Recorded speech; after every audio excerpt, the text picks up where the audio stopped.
آنے سے پہلے انسانوں کی بھی بڑی غلطی، انسان بھی کیا کرتے تھے، لوگ مردوں کو خرید کے غلام بناتے تھے، عورتوں کو خرید کے لونڈیاں بناتے تھے۔ وہ بدبخت کیا کرتا تھا، جس کے حصے میں ماں آتی تھی، میرے نوجوانوں کان کھول کے سنیے گا، اپنی سگی ماں کو دوسرے دن منڈی میں لے جاتا تھا۔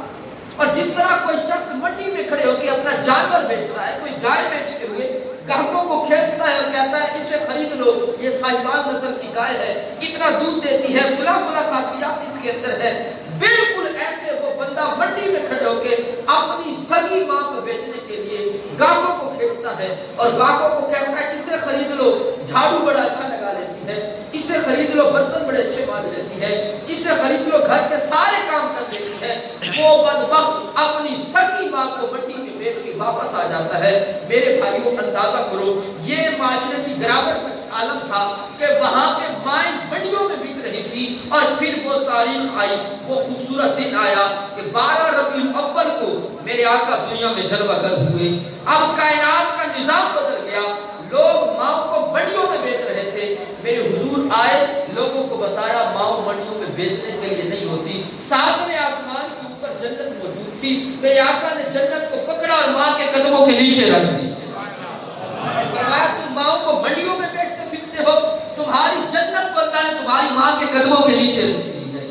تو یہ جو آج ماؤں کے لیے ہمارے سینوں کے اندر پیار ہے، یہ جو آج ماؤں کے لیے ہمارے سینوں میں محبت ہے، اللہ کی عزت کی قسم یہ دی ہوئی میرے آقا کریم علیہ السلام۔ اور یاد ایک بات یہ ہوتی ہے کہ ممبر پہ بیٹھ کر تقریر کر دی جائے، لیکن اگر مقرر کی اپنی زندگی میں عمل نہیں ہوتا تو اس کی تقریر بھی رنگ برنگی اڑتی ہوئی تتلیوں کی مانند خوبصورت تو لگتی ہے، مگر اس میں اثر اور تاثیر کبھی نہیں ہوتی۔ مقرر کی تقریر میں اثر کبھی آیا کرتا ہے جب وہ خود با کردار اور با عمل ہوا کرتا ہے۔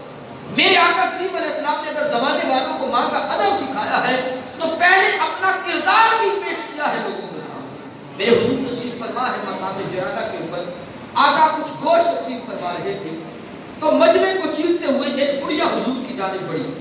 صحابہ نے دیکھا یہ اجنبی خاتون کون ہے، لیکن جیسے آقا کی نظریں پڑی، جیسے کوئی بڑے عرصے بعد بندہ نظر آتا ہے اور دیکھ کے چہرے پر خوشی کے آثار آتے ہیں، محبوب کے خد و خال خوشی میں بدلنے لگے۔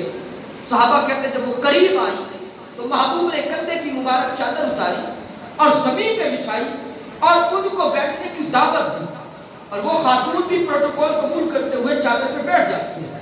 اب صحابہ مزید حیران ہو رہے ہیں، یہ کون سی مرتبہ خاتون ہے جسے ہمارے محبوب اتنی عزت عطا کر رہے ہیں، ہے تو کوئی شان والی۔ اب ایک دوسرے کو وہ سارے سوالیہ نظروں سے دیکھتے ہیں، کون ہوگی کون ہوگی؟ ایک صحابی بولتے ہیں تم نہیں جانتے؟ کہا نہیں۔ کہا میں جانتا ہوں، یہ بنو سعد کی حلیمہ ہے جس نے مصطفیٰ کو دودھ پلایا۔